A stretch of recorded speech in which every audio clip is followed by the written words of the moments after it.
यकीन और विश्वास में क्या फर्क है मैं समझाता हूं। विश्वास डगमगाता है, यकीन अटल होता है, अटल। धारणाएं पॉजिटिव भी डेवलप हो सकती हैं और धारणाएं नेगेटिव भी डेवलप हो सकती हैं। कि जो कोई और कर सकता है वो आप नहीं कर सकते, लेकिन यह भी तो सच है कि जो आप कर सकते हैं इस दुनिया में कोई माइकल लाल नहीं कर सकता। साहब, क्या आज तक आपने सुना होगा कि कामयाब होना है तो आपको विश्वास करना होगा, आपको आगे बढ़ना है तो विश्वास। यकीन और विश्वास में क्या फर्क है मैं समझाता हूं। आप सबको अपने पापा पे विश्वास है या नहीं है? सबको है। आप 10वीं मंजिल पे खड़े हैं, पापा बोलते हैं बेटा कूद जा, क्या करेंगे? जवाब ओरिजिनल देना, नहीं कूदेंगे। पापा पे विश्वास है या नहीं है? नहीं, विश्वास तो है। आपकी उम्र 3 साल है, आप 10वीं मंजिल पे खड़े हैं और आपके पापा बोलते हैं बेटा कूद जा, क्या करेंगे? पापा वही हैं या अलग हैं? आप वही है कि अलग हैं? बिल्डिंग वही है कि अलग हैं? क्यों नहीं कूदे? क्योंकि 20 साल के बच्चे को अपने पापा पे विश्वास है और 3 साल के बच्चे को अपने पापा पे यकीन है।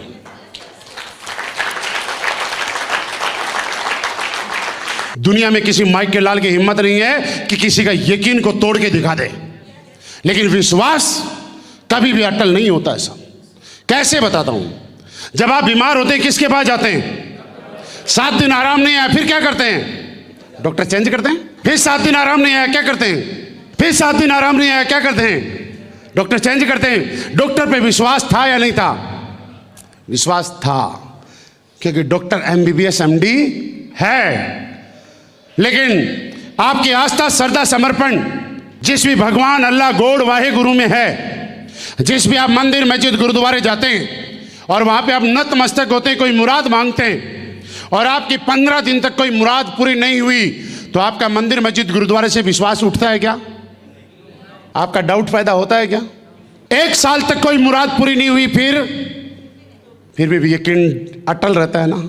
जो भी आदमी हनुमान जी के मंदिर में जाता है, 7 दिन में उसने कोई मुराद मांगी और कोई फायदा नहीं हुआ, तो 7 दिन के बाद में बोला लगता है हनुमान जी के बस की बात नहीं है, अब तो भोले बाबा के चक्कर में जाना पड़ेगा। बोलता है कोई? क्यों नहीं बोला? 1 साल तक कुछ फायदा नहीं हुआ, लेकिन उसके बाद भी उसको उस भगवान पे, अल्लाह पे, वाहे गुरु पे यकीन है, कोई तोड़ नहीं पाएगा। साहब, यकीन जब किसी भी चीज में आपको हो जाता है तो आपको आसपास की छोटी छोटी बातें तुच्छ और अक्सिन लगती हैं। जो भी कमियां, नेगेटिविटी हैं, वो आप पे कभी इफेक्ट नहीं डाल सकती। सावन के महीने में आपने देखा होगा हरिद्वार से लोग कावड़ लेने जाते हैं, जय बोले जय बोले जय बोले बोले। क्या पैरों में दर्द नहीं होता है? पैरों में छाले नहीं होते हैं? आज तक किसी को रोते देखा आपने? किसी रईस, करोड़पति और अरबपति आदमी जिसके घर में 5 स्टार से बढ़िया बेड है, 5 स्टार से अच्छा, बैठने के लिए जगह नहीं मिलती है तो घास पे चद्दर बिछा के सो जाता है। कौन? अरबपति आदमी। लेकिन कभी नहीं कहता सरकार ने खाने का अरेंजमेंट ठीक नहीं किया, दवाई का नहीं किया, पानी का नहीं किया, सोने का नहीं किया। कोई बहाना, कोई शिकायत, कोई कमियां कभी निकालता है क्या? क्या उसको सावन आने पे कोई याद दिलाता है कि देख सावन आ गया जल्दी कर? उसको पहले से याद। रमजान के महीने में, मई जून के गर्म महीना होता है साहब, हम जहां पे 1 घंटे बिना पानी पिए नहीं रह सकते। मुस्लिम भाइयों को आपने देखा होगा सुबह सूर्य उदय के बाद और सूर्यास्त के बीच में 12-13 घंटे के टाइम में पानी पीना तो दूर, थूक तक नहीं गिरते। कहां से आई ये पावर, ये एनर्जी कहां से आई, ये ताकत कहां से आई? क्योंकि उनको यकीन है कि अल्लाह के बनाए हुए दिशा निर्देश, नियम, कायदे, कानून को अगर आपने फॉलो किया तो आपकी हाजिरी अल्लाह के दरबार में लगेगी और आपकी एक एक मुराद पूरी हो जाएगी। जब आपको कोई छोटी सी चोट मार देता है तो आपको दर्द होता है, लेकिन मुहर्रम के टाइम पे लोग सांकल, जंजीर से चोट लग जाती है, बॉडी से ब्लड निकलता रहता है, लेकिन देखना किसी के चेहरे पे चिकन भी दिखाई दे जाए तो कभी, जितना ब्लड निकलता है उतना सुकून नजर आता है। कैसे आई ये पावर? जब आप किसी भी चीज के प्रति यकीन डेवलप करते हैं, आपके अंदर पावर डेवलप हो जाती है। जब आपका समर्पण हो जाता है तो रास्ते में आने वाली परेशानी, दिक्कत आपको इतनी तुच्छ और अक्सर नजर आती है कि वो दिखाई तक नहीं देते हैं साहब। तो आज के बाद क्या करना होगा?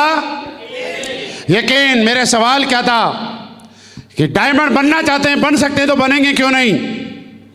वो आदमी डायमंड बनेगा जिसको आज यकीन हो जाएगा, और वो आदमी डायमंड नहीं बनेगा जिसका विश्वास यकीन में कन्वर्ट नहीं होगा। बस इसका जवाब ये है। आप बोल रहे थे ना विश्वास नहीं है। विश्वास है तभी तो यहां ताली बजा रहे हो। अगर विश्वास नहीं होता तो यहां बैठ के ताली बजाते। विश्वास नहीं होता तो आराम से सोते। मैं जो बात बता रहा हूं ये नोट करते आप। विश्वास तो है लेकिन यकीन नहीं है। यकीन नहीं है। जिस दिन यकीन हो गया ना, इसको तोड़ नहीं पाओगे साहब। और बताता हूं गहराई से। कई बार आप बीमार हुए, किसी डॉक्टर ने आपका इलाज किया, इलाज करके उसने नया जीवन दान दिया, और उस डॉक्टर के खिलाफ कोई उल्टी सीधी बात बोलता है तो आप सुन लेते हैं, बर्दाश्त कर जाते हैं, ठीक है। लेकिन आप जिस भी मंदिर, मस्जिद, गुरुद्वारे को मानते हैं, जिस भी भगवान को, अल्लाह को, गॉड को, वाहिगुरु को मानते हैं, अगर उसके खिलाफ कभी कोई उल्टा सीधा बोलता है तो आप जान ले भी लेते हो और जान दे भी देते हो। क्या वहां से नया जीवन दान मिला था आपको? डॉक्टर से मिला था, उसकी बुराई सुन ली, लेकिन मंदिर की बुराई नहीं सुन पाए, मस्जिद की बुराई नहीं सुन पाए, गुरुद्वारे की बुराई नहीं सुन पाए, क्योंकि वहां पे आपका यकीन था। जिस चीज के प्रति यकीन हो जाता है, चाहे वो आपका अपलाइन हो, चाहे कंपनी हो, चाहे सिस्टम हो। हम लोग कई बार, हमारे कोई भी आके हमारे अपलाइन के बारे में कुछ भी उल्टा सीधा बोल देता है, हम सुन लेते हैं क्योंकि अपलाइन पे विश्वास है, अभी तक यकीन नहीं पैदा हुआ है। अगर जिस दिन यकीन हो गया ना, तो सामने वाले का हो सकता है उसका ढंग से इलाज करके भेजें। तो क्या करना होगा? और गहराई से बताता हूं आपको। अगर एक बार यकीन डेवलप हो गया तो मैंने क्या बोला, टूटेगा नहीं साहब। कोई माइक का लाल नहीं तोड़ पाएगा। आपके जीवन में बहुत सारे ऐसे यकीन है, हिम्मत है तो तोड़ के दिखाओ मुझे। आप बताऊं? जब आप कार लेके घर से निकलते हैं, सामने से बिल्ली रास्ता काटती है तो क्या करते हैं? ब्रेक लगा के गाड़ी खड़ी करते हैं। आपके मस्तिष्क में एक विचार आता है, कोई अपशकुन हो गया, दूसरी गाड़ी क्रॉस करेगी, उसके बाद गाड़ी चलाते हैं। कि बिल्ली रास्ता काटेगी तो आपकी गाड़ी से एक्सीडेंट होगा, कोई गारंटी दे सकता है तो बताओ मुझे। मैं कहता हूं कुछ नहीं होगा, और मेरे कहने से आप लोग गाड़ी लेके भी चले जाएंगे क्योंकि अपलाइन ने बोला है। लेकिन जैसे ही बिल्ली ने रास्ता काटा, आपके मन में विचार आएगा और धक धक डर पैदा हो जाएगा। अगर गलती से कभी एक्सीडेंट हो गया तो रिस्पॉन्सिबल बिल्ली। कब से यकीन है ये? सालों सालों से। और बताऊं, सुबह सुबह आपके घर के बाहर जो पेड़ है उस पर कौवा बोलता है तो चर्चाएं शुरू हो जाती है, मेहमान आने वाला है। क्या हर बार कौवा बोलने में मेहमान आता है? ये क्या है? ये यकीन डेवलप है साहब। और बताऊं, सुबह सुबह सूर्य कौन सी दिशा में उदय होता है? अस्त कहां होता है? ये पोडियम मेरे कौन सी दिशा में है? कौन सी साइड में? राइट। अब पोडियम जहां था वहीं है या घूम रहा है? आपने 6ठी 7वीं क्लास में नहीं पढ़ा कि पृथ्वी सूर्य के चक्कर लगाती है? सूर्य ना उदय होता है ना अस्त होता है, पृथ्वी सूर्य के चक्कर लगाती है। क्या है ये? यकीन ही तो है। शेर जंगल का राजा है। किसने बनाया? चुनाव कराया आपने? वोट दिया आपने? आप में से कौन वोट दे के आया बताओ? किसी ने मुझे बोला सर शेर जंगल का राजा इसलिए कि जहां शेर रहता है आसपास कोई दूसरा जानवर रहने की हिम्मत नहीं कर सकता। मैंने कहा ओके एग्रीड। मैं आपसे पूछना चाहता हूं, आपके डिस्ट्रिक्ट का राजा कौन? डीएम। स्टेट का राजा सीएम। देश का राजा पीएम। आपको अगर कभी मौका मिले तो डीएम, सीएम और पीएम के बराबर वाले बंगले में रहना पसंद करोगे कि नहीं करोगे? लेकिन किसके पास रहना पसंद नहीं करोगे मैं बताता हूं। जो उस शहर का गुंडा, मवाली, बदमाश, बदतमीज होगा उसके पास नहीं रहोगे। तो इस हिसाब से शेर क्या हुआ? राजा या बदमाश? जो भी राजा होता है वो अटैक पीछे से करता है या सामने से लड़ाई लड़ता है? आपने डिस्कवरी चैनल और बाकी चैनल देखे होंगे, शेर कहां अटैक करता है? पीछे करता है। धारणा है, टूट नहीं सकती। ये धारणा है, ये चाहे आपके बोलने में आ जाए चाहे आपके सोचने में आ जाए, इसको हटा नहीं सकते आप बचपन में जब 10वीं 12वीं क्लास में पढ़ा करते थे तो पुराने टाइम में क्या होता था, साल में 2 ही बार कपड़े मिला करते थे हमें। एक दीपावली पे या ईद पे या स्कूल खुलती थी तब। आजकल तो 12 महीने में 25 ड्रेस आप बच्चों को ला के देते हैं। तो कई बार क्या होता है, हमारे कपड़े छोटे हो जाते थे तो छोटे भाई को दे देते थे। तो मम्मी को पापा को हम आगे क्या बोलते थे, मम्मी पैंट टाइट हो गई या शर्ट छोटा हो गया, अब छोटे वाले भाई को दे देते हैं। ऐसा हुआ? कपड़े टाइट हुए ना कभी न कभी? आप अपने टेलर से जाके चेक करवा लेना, अगर 42 सेंटीमीटर की पैंट थी तो गारंटी दे रहा हूं, अगर 41.5 भी हुई है तो पैंट जितनी थी उतनी ही है। आदमी मोटा हुआ है, पैंट टाइट नहीं होती यार कभी। शर्ट छोटा नहीं होता, आदमी लंबा हुआ है। लेकिन धारणा है क्या? धारणाएं हैं, नहीं तोड़ सकते आप। और ये तो हम तो छोटे छोटे आदमी हैं, बड़े लोगों में बताता हूं आपको। यूट्यूब करना, गूगल करना मेरी ट्रेनिंग के बाद। उत्तर प्रदेश के अंदर पिछले 45 साल से कोई मुख्यमंत्री आज तक नोएडा नहीं गया है। आपको शायद पता है कि नहीं पता, मुझे नहीं मालूम। यूट्यूब और गूगल करना। आज कितने बड़े लोगों की बात कर रहा हूं, जिनमें राजनाथ सिंह भी हैं, जिनमें कल्याण सिंह जी हैं, मुलायम सिंह यादव जी हैं, अखिलेश यादव जी हैं, मायावती जी हैं। 45 साल से कोई नोएडा नहीं गया। उत्तर प्रदेश में ऐसी धारणा थी कि कोई मुख्यमंत्री अगर मुख्यमंत्री रहते हुए नोएडा गया तो वो दोबारा मुख्यमंत्री नहीं बन पाएगा। आज तक नहीं गया साहब, यूट्यूब गूगल करके चेक कर लेना आप। पिछले 5 साल पहले उत्तर प्रदेश के वर्तमान मुख्यमंत्री योगी आदित्यनाथ जी 12 से 13 बार नोएडा गए थे। और मैं आपको एक रिकॉर्ड बताऊं, आज तक पिछले 45 साल में कभी कोई सरकार और कभी कोई मुख्यमंत्री रिपीट नहीं हुआ, सिवाय भारतीय जनता पार्टी और योगी आदित्यनाथ जी के अलावा। हम पार्टी को प्रमोट नहीं कर रहे हैं, आप ताली मत बजाओ। हम ना मुख्यमंत्री को प्रमोट कर रहे हैं ना पार्टी को प्रमोट कर रहे हैं, मैं सिर्फ उदाहरण दे रहा हूं। 45 साल से कोई नहीं गया। धारणा थी अगर योगी आदित्यनाथ जी पिछले कार्यकाल में नहीं जाते तो ये धारणा कितने साल में टूटती है बताओ? 100 साल भी लग सकते थे, 200 भी लग सकते थे, हो सकता है कभी टूटी ना पाई हो। इस धारणा को तोड़ने के लिए जिस तरह से उत्तर प्रदेश में योगी आदित्यनाथ जी आए, वैसे ही हमें गरीबी की धारणा को तोड़ने के लिए आप सारे लोग आज इस ट्रेनिंग में आए हैं। अगर आपने यकीन कर लिया तो कभी टूट, तो आज के बाद विश्वास करेंगे या यकीन करेंगे? क्योंकि यकीन अटल रहता है। अपने आप पे यकीन करना है कि मैं कर भी सकता हूं और मैं इससे समझना क्या है वो समझूं। धारणाएं पॉजिटिव भी डेवलप हो सकती हैं और धारणाएं नेगेटिव भी डेवलप हो सकती हैं। गारंटी नहीं है कि कोई चीज आपके दिमाग में पॉजिटिव डेवलप हो, नेगेटिव भी डेवलप हो सकता है। आपका यह भी आज डेवलप हो सकता है कि मैं कर सकता हूं, और यह भी तो डेवलप हो सकता है कि मैं नहीं कर सकता। गलती से भी गलत फेथ, गलत यकीन डेवलप ना हो जाए भाई साहब, क्योंकि यकीन ये भी डेवलप हो सकता है मैं कर सकता हूं, तो ये भी तो डेवलप हो सकता है मैं नहीं कर सकता। और आपको मार्केट में ऐसे बहुत सारे लोग मिलेंगे कि यार हमें लगता है नेटवर्क मार्केटिंग से तो हमारी किस्मत में पैसा लिखा ही नहीं है, हमें लगता है ये हमारे बस की बात, हमने तो यार कई बार कोशिश की कुछ नहीं हुआ, लगता है हमारी तो किस्मत में ही नहीं है। ऐसे शब्द सुने कुछ लोगों से जिन्होंने 4-4, 5-5 कंपनी कर ली, उनसे सुने। पता है वो क्यों बोलते हैं? उनका यकीन डेवलप हो गया कि मैं नहीं कर सकता, ये डेवलप हो चुका। अब आप कुछ भी कर लो, किसी की गाड़ी दिखा दो, किसी के चेक दिखा दो, किसी का वीडियो दिखा दो और मोटिवेट करके उसे 15,000 रुपए लेकर ज्वाइन भी करा लिया ना, तो 3 महीने बाद उसका विकेट फिर गिरेगा, और गिरे भी होंगे कई के। वो पता है कौन लोग हैं? जिनका यकीन डेवलप हो गया कि मैं कर ही नहीं सकता।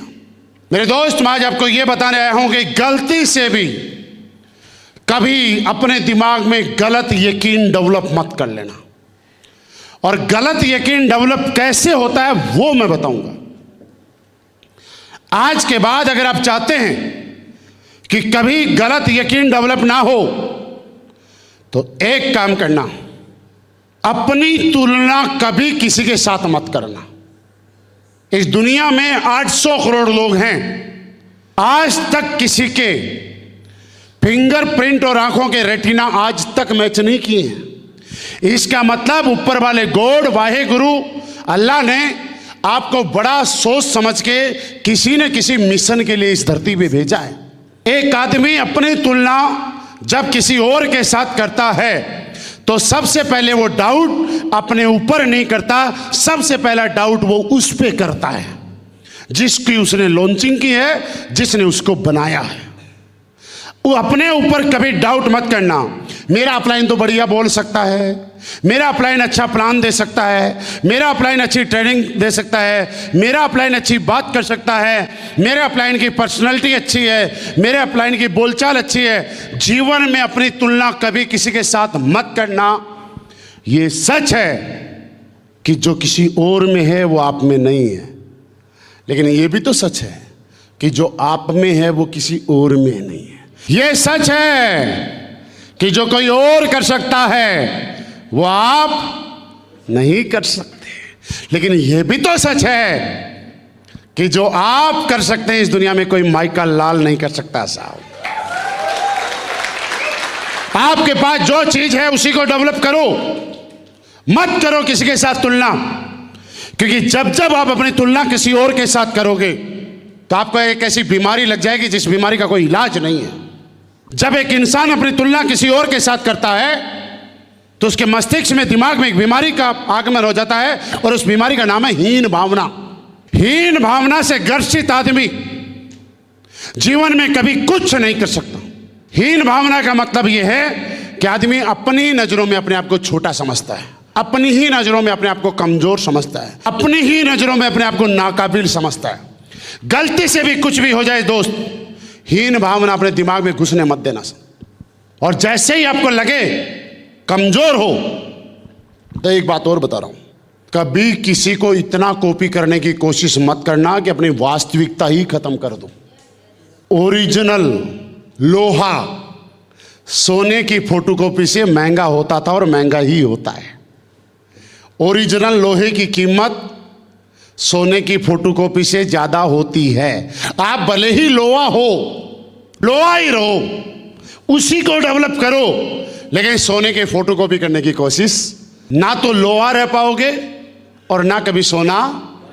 समझ में आ गया? आज से पहले बहुत सारे ऐसे लोग हैं जो जीवन में, जिन लोगों ने अपनी तुलना किसी के साथ नहीं की और अपने आप को सर्वश्रेष्ठ माना और आज भी 40-50 साल से राज कर रहे हैं सब। बिहार के पूर्व मुख्यमंत्री लालू प्रसाद यादव जी का नाम सुना है? आप में से एक आदमी खड़ा होकर बताइए जो ये बोले कि मैंने लालू प्रसाद यादव जी का अंग्रेजी में भाषण सुना, हिंदी में सुना। चलो, कौन सी भाषा में? भोजपुरी में सुना ना।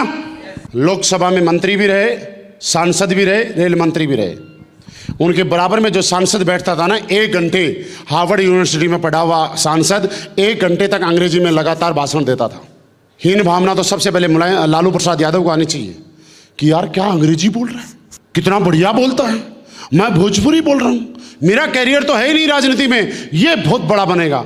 लेकिन रिजल्ट क्या हुआ?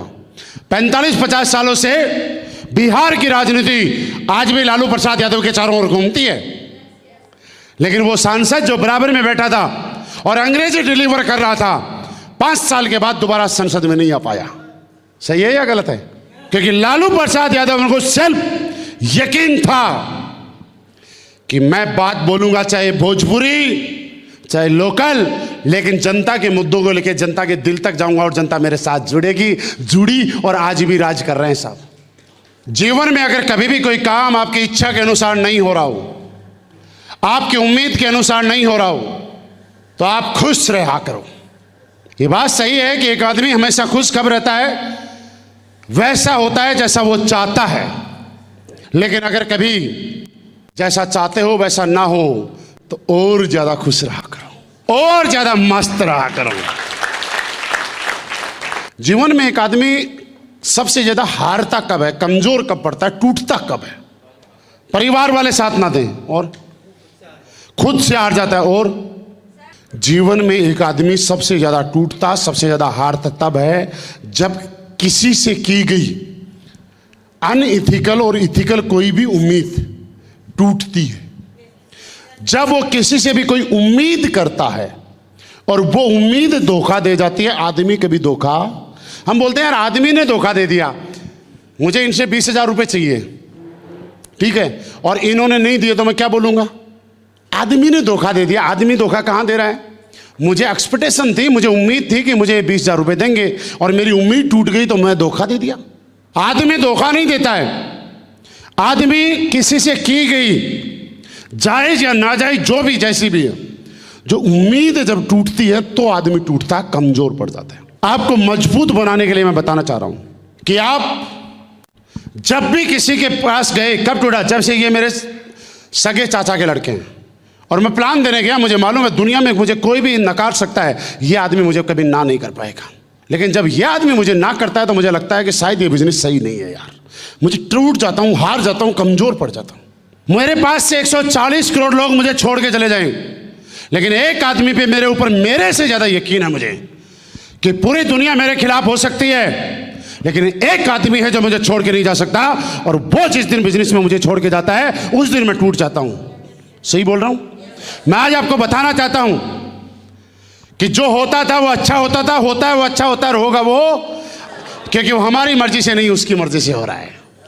आप सिर्फ इतना मानना, जब भी कोई चीज, जब भी कोई काम आपकी इच्छा और आपकी उम्मीद के अनुकूल की बजाय प्रतिकूल हो, तो आप उसको अपनी मर्जी ना समझ के भगवान की मर्जी समझना, क्योंकि भगवान जो करता है ना वो अच्छे के लिए करता था, अच्छे के लिए करता और अच्छे के लिए ही करेगा।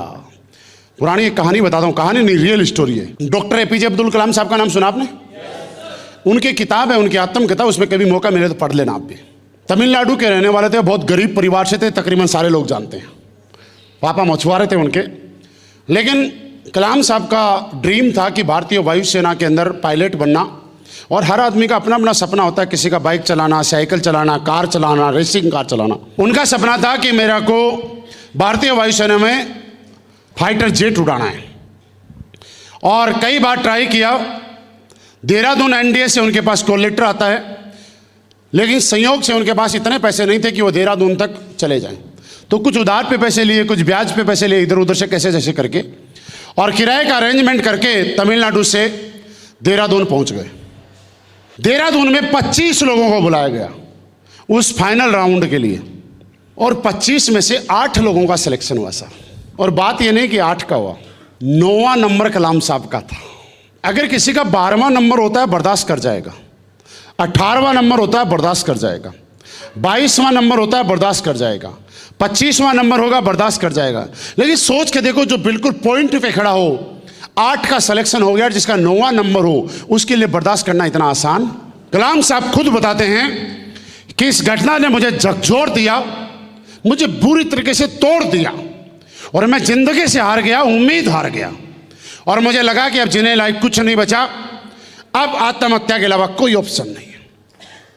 और इसी कसम के समय देहरादून से बस में बैठ के ऋषिकेश वो आते हैं, और शाम के टाइम पे गंगा नदी के किनारे एक बड़े से पत्थर पे बैठ के कभी कभी उनके मन में गलत विचार चल रहे थे कि क्यों ना मैं छलांग मारता हूँ और अपने जीवन को ख़त्म कर लेता हूँ। अब मैं गांव किस मुंह से जाऊँगा? अब गांव में जाके लोगों को क्या मुंह दिखाऊंगा? कैसे बताऊंगा कि मैं रिजेक्ट हो गया? क्योंकि उम्मीद बहुत बड़ी लेके आया था, परिवार में उस नौकरी की ज़रूरत बहुत ज़्यादा थी, और वो इस कसम में बैठे थे। और बताते हैं वहीं पे एक शिवानंद जी महाराज जी का आश्रम था, और महाराज जी शाम को घूमते फिरते आ रहे थे, और उन्होंने देखा कि यार कोई लड़का बड़ा परेशानी में बैठा है। उसको भांप लिया और जाके उसके कंधे पे हाथ रखा और पूछा, बोला बेटा क्या हुआ?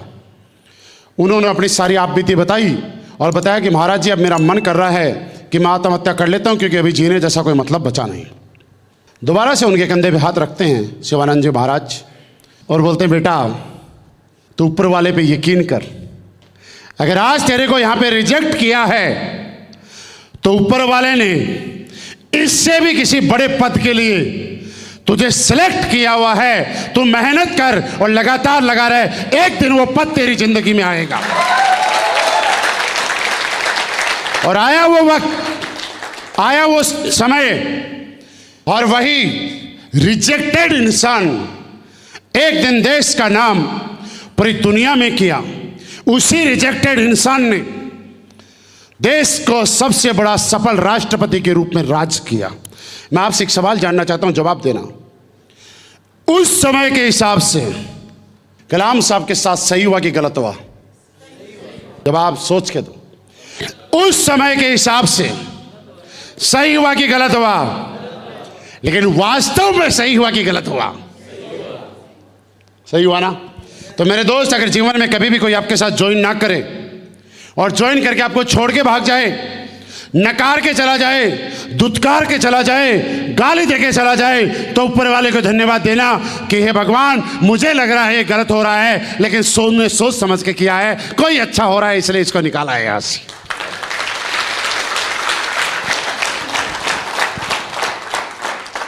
यकीन कीजिए हमेशा। और अगर आज के बाद आप जिस भी मंदिर मस्जिद गुरुद्वारे में जाते हो और कुछ भी मुराद मांगते हो, हाथ जोड़ के अगर मांगना तो एक चीज मांगना मेरे कहने से कि भगवान मुझे इतनी ताकत दे कि जिस चीज को मैं बदल सकता हूं उसको मैं बदल पाऊं। हे भगवान, मुझे इतनी ताकत दे कि जिस चीज को मैं बदल नहीं सकता उसको मैं स्वीकार कर जाऊं। आपके जीवन की सारी समस्याएं ऑन द स्पॉट खत्म। समस्याओं पे ये मानो कि मैंने तिल्ली लगा दी। हमारी समस्याएं पता है क्या है? जिस चीज को बदल सकते हैं उसको बदलना नहीं चाहते, और जिस चीज को बदल नहीं सकते उसको बदलना चाहते हो आप। एक अपलाइन और डाउनलाइन का झगड़ा क्या है पता है? एक डाउनलाइन को पर डे अपलाइन को शाम को कॉल करना चाहिए, रिपोर्टिंग देनी चाहिए, आज मैंने इतने प्लान दिए, इतना फॉलोअप किया, इतना ये किया, इतना ये किया। ये काम डाउनलाइन का बनता है कि नहीं बनता? लेकिन डाउनलाइन में जिद पे अड़ा है, मैं अपलाइन को फोन नहीं करूंगा, और अपलाइन भी जिद पे अड़ा है, मैंने ही तो तुझे प्लान देना सिखाया था, मैंने ही तो तुझे फॉलोअप करना सिखाया था, आज तू एमरल्ड क्या बन गया, मुझे ही आंख दिखा रहा है, तेरे को ठीक करता हूं। फिर अपलाइन क्या करता है? उसके नीचे की टीम को इसके खिलाफ भड़काता है। देखना, करते हैं लोग गलती, इसको ठीक करने में इनकी टीम को खिलाफ भड़काता है। मेरे दोस्त, आपको पता है कि आप अपने आप को बदल सकते हो, किसी और को नहीं बदल सकते। किसी दूसरे को ठीक करने के चक्कर में अपने बिजनेस को खराब मत करो। मुझे मालूम है ये आदमी मुझे फोन नहीं करेगा, तो ये भगवान इतनी ताकत दे कि जो बदल नहीं सकता उसको स्वीकार कर जाऊं। स्वीकार कर लो, नहीं करेगा। हे भगवान इतनी ताकत दे जो बदल सकता हूं उसको बदल डालूं। मेरी तरफ से टंग टंग टंग फोन लगा दो, और ये दिमाग में पॉजिटिव विचार बैठाओ कि अगर ये मुझे फ़ोन करते तो अपने कंफर्ट के हिसाब से फ़ोन करते, लेकिन मैं फ़ोन कर रहा हूँ तो मेरे फ्री टाइम के हिसाब से फ़ोन कर रहा हूँ। फ़ायदा किस में? मेरे करने में या इनके करने में? अपने मन को समझाना ही तो है यार। हम लोग क्या करते हैं? दूसरों को ठीक करने की। एक चीज़ और बता रहा हूँ, आज के बाद अगर आपकी टीम में, आपके घर में कभी भी कोई चीज़ आपकी इच्छा के अनुरूप नहीं हो रही हो, तो एक गलती और हम लोग करते हैं, वो कभी मत करना। कभी भी किसी की गलतियां निकाल के ठीक करने की कोशिश मत करना। अगर किसी को ठीक करना है ना, तो पहले उसको उठा के अपने बराबर लाओ, ऐसे तारीफ करके लाओ, फिर ठीक कर दो। कई बार हम लोग अपलाइन डाउनलाइन प्लान देने जा रहे हैं, और डाउनलाइन ने प्लान दिया, अच्छा नहीं दिया, और वहीं पे अपलाइन क्या कर रहे हैं? 6 महीने से समझा रहा हूं, तुझे ये भी नहीं पता और दो लोग भी क्या बोलते हैं। वो गेस्ट किसका था? इनका। और मैंने डांट किसको दिया? क्या लगता है वो गेस्ट कभी इनके साथ ज्वाइन करेगा? मैंने ज्वाइन करने के रास्ते खत्म कर दिए। ठीक है ना, प्लान खराब दे रहे हैं, मैं फॉलोअप करने के लिए बैठा हूं ना। ये जितनी गलती करेंगे मैं लास्ट में फॉलोअप में कवर कर लूंगा।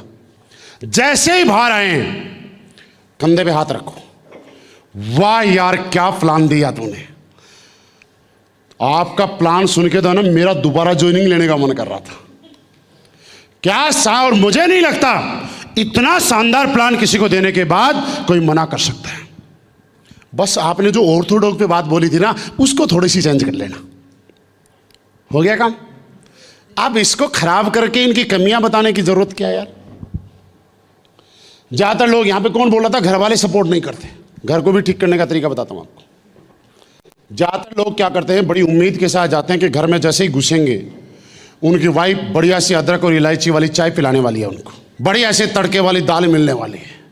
अब चाय मर्जी के मुताबिक आई नहीं, दाल मर्जी के मुताबिक आई नहीं, तो आदमी का क्या ना, गुस्सा एकदम से आ गया। और वाइफ को पता क्या बोलेगा? तेरे माँ बाप ने कुछ सिखाया कि नहीं सिखाया? कहाँ डाले 30 साल, आज तक तेरे को ढंग की चाय बनाने नहीं आती, और फेंक देता है उसको। मैं गारंटी देता हूँ अगले दिन चाय और खराब मिलेगी। चाय कैसी भी मिले साहब, पहले आना पीना बड़ी बेकार। कंट्रोल करना अपने आप को, कंट्रोल करना, और अपनी वाइफ को बोलना क्या चाय बनाई है, मजा आ गया, मैं जिम कॉर्बेट भी गया, जैसलमेर भी गया, गोवा भी गया, थाईलैंड भी गया, दुबई भी गया, मनाली भी गया, कोडलिया क्रूज भी गया, ताज में भी गया, मैं यहाँ भी गया, वहाँ भी गया। लेकिन सच बताऊँ, तेरे हाथ की चाय में जो स्वाद है ना, दुनिया में कहीं नहीं है। और मुझे तो ऐसा लग रहा है ये स्वाद चाय में नहीं है, ये तेरे हाथों का ही जादू है। जैसे ही वाइफ खुश होकर साइड में जाए, पीछे से फेंक दो, क्योंकि चाय तो पीने लायक, लेकिन ये गारंटी है अगले दिन बहुत बढ़िया चाय मिलेगी। क्योंकि वाइफ को लगेगा कि जब मैंने चाय बिना मन से बनाई तो इतनी तारीफ मिली, तो कल जब मन से बनाऊंगी तो कितनी तारीफ मिलेगी। चल इलायची डालते हूँ, चल अदरक डालते हूँ। और मैं बता रहा हूँ कि आपके घर का खाना, सब्जी, दाल कल से इतना टेस्टी मिलना शुरू हो जाएगा ना कि मज़ा आ जाएगा सर। आप ये मत बोला कि क्या दाल बनाई है, क्या सब्जी बनाई है, आप खराब और कर लोगे। तो जब भी किसी को ठीक करना है ना, तो तारीफ करके ठीक करना है। कभी भी किसी की गलतियां बता के ठीक करने की कोशिश मत कर लेना, खराब कर लोगे सब, अपने समाज में, अपने परिवार में, घर में और बिजनेस में।